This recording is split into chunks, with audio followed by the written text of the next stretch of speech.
Another important fact about human beings that is not really understood is we are obsessed with being creative and expressing ourselves. That's who we are. Okay? We are the imagination, personified, manifested, made tangible, made visceral. Okay? But we are imagination itself. Our imagination is resilient and will always find a way to shine. Okay? So you may know of people who lose a sense, right? So if you can't see, your hearing improves. Or these people are deaf, okay? So they can't hear, but then they're able to see much stronger, okay? And they use sign language to communicate. And one thing that I've noticed in China is that when I go to restaurants, now and then there'll be groups of deaf people communicating with each other. They're always happy. In fact, they're the happiest people you will ever meet in China. And it's not because they're doing sign language, it's because deaf people have a deeper emotional intelligence. And so when they're together, they're able to communicate emotionally, and that brings tremendous joy and comfort to them. Okay? Does that make sense? All right, let's give another example. This is the greatest composer, one of the greatest composers in human history, Beethoven. His music is startling. Okay? His music is extremely famous. Problem is, he was deaf. That's kind of strange. How is it possible for you to be deaf, yet at the same time compose some of the world's greatest music? The answer is, he saw the music. Okay? The music came to him in dreams and was able to see the picture. Okay? Because what is music? Music is vibrations, right? So, but they're like vibrations, they're waves, right? So you can actually see for yourself a movie of vibrations. And the more symmetrical these vibrations are, the more beautiful the music is. Does that make sense? So because he saw the music, he was able to create music that was unique in human history. Others hear the music, but he saw the music and it turned into a movie, okay, of movement. All right. This is John Milton. He wrote Paradise Lost. Problem is, he wrote it while he was blind, okay? How did he do that? Because he heard the songs, okay? He turned Paradise Lost into a musical, into music. So he actually didn't need to speak it out. He just heard it out, okay? So he had secretaries who wrote out whatever he sang out. And that's why when you read Paradise Lost, it's actually like music. It's beautiful. It's probably the most beautiful poetry ever composed in the English language. So you can see how resilient the human imagination is. If you want to express yourself, you'll find a way. Okay? It's all about will. Do you really want to express yourself? Because if you do, you'll always find a way. Okay? All right. So this is another lesson that you will learn this semester. We are socialized into mundanity. Our true selves are divine. Okay? You're normal, you're boring, you're not talented because you believe what others tell you. Okay?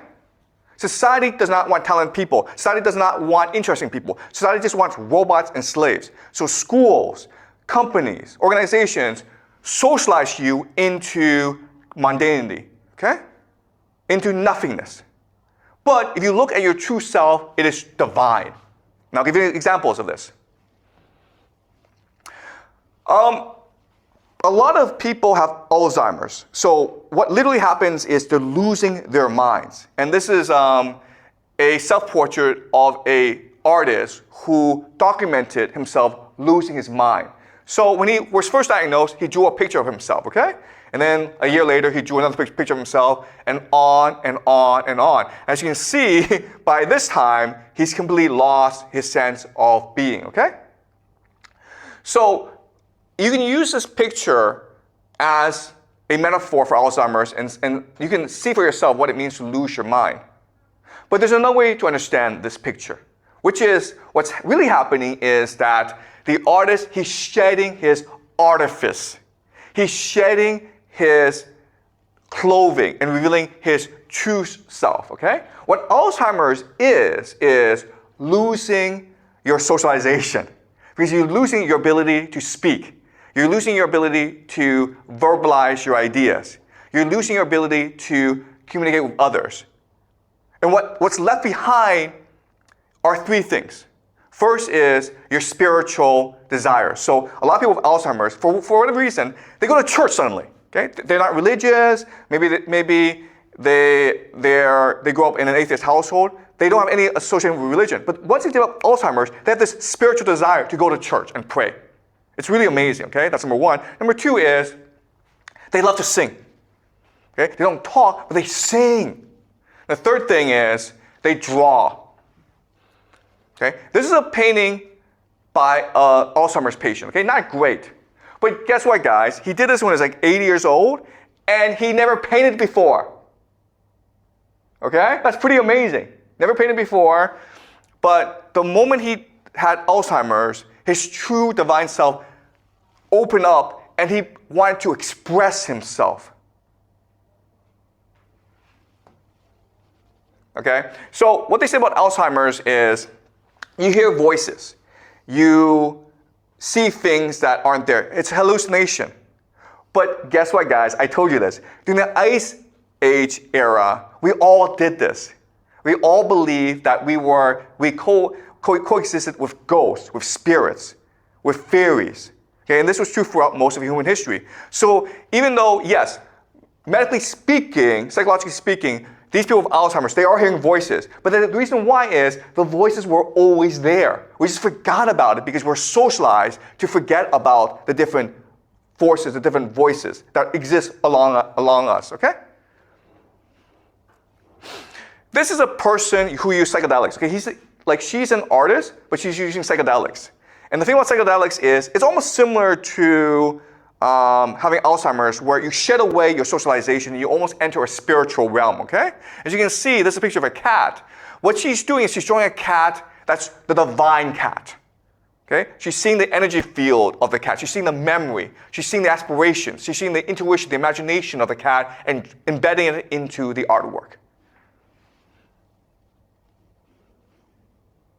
This is another person on psychedelics. What's interesting is there's no time and space in this art. So it becomes almost incomprehensible to us. Okay? Why is there a helicopter? Why is there a cat? Okay? Well, that's how we truly are. Okay? We don't have a concept of space and time. We see things as they are. And this picture shows you that. And we can see how the pictures are, it's a heightened reality, okay? Much more vibrant colors. Okay, and another psychedelic painting. Okay, as you can see, no concept of time and space. Okay, it's all just one unity of things. Vincent van Gogh, okay, the greatest painter who's ever lived. His paintings are utterly unique in human history. This is Starry Night, and this is Sunflower, okay? But you can see how he has shedded away his socialization. He doesn't care how this is communicated to other people. All he cares is about the picture itself. Okay, so it glows with life.